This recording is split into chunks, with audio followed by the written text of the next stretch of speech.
अस्सलाम वालेकुम दोस्तों, कैसे हैं आप सब। उम्मीद करता हूँ सब खैरियत से होंगे। और दोस्तों मैं 5 दिन कहाँ था, हमारे साथ क्या सीन हुआ, क्या चीज़ हो गई, हम वीडियो क्यों नहीं मैं व्लॉग क्यों नहीं बना रहा था, ऐसी क्या मुसीबत आ गई जो मैंने व्लॉग बनाना छोड़ दिए, तो सब आपके साथ शेयर करेंगे इंशाल्लाह। आज के वीडियो में पूरा वीडियो देखिएगा। आज का वीडियो बहुत ही दुख वाला है और बिल्कुल अफसोस वाला वीडियो है। तो ये वीडियो देखिएगा, फिर उसके बाद मुलाकात करते हैं इंशाल्लाह आपके साथ। आप ये वीडियो देखें।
और वहाँ पे पुलिस मौजूद थी और बहुत सारे लोग वहाँ पे मौजूद थे इदारों के, और वो हालों को गिरा रहे थे, हालों को डिमोलिश कर रहे थे।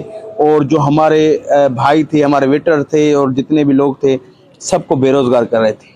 और जहाँ पे हम 13-15 सालों से मजदूरी कर रहे हैं और उन हालों को हम गिरता हुआ देख के अपने आंसू नहीं रोक पा रहे थे। तो बहुत जुल्म हुआ है हमारे साथ, बहुत नाइंसाफ़ी हुई है हमारे साथ। और अगर मैं अपने सिर्फ हाल की बात करूं तो मेरे पास कम से कम 18 से 20-25 बंदे काम कर रहे थे। 18 से 20 से 25 बंदे हमारे पास काम कर रहे थे।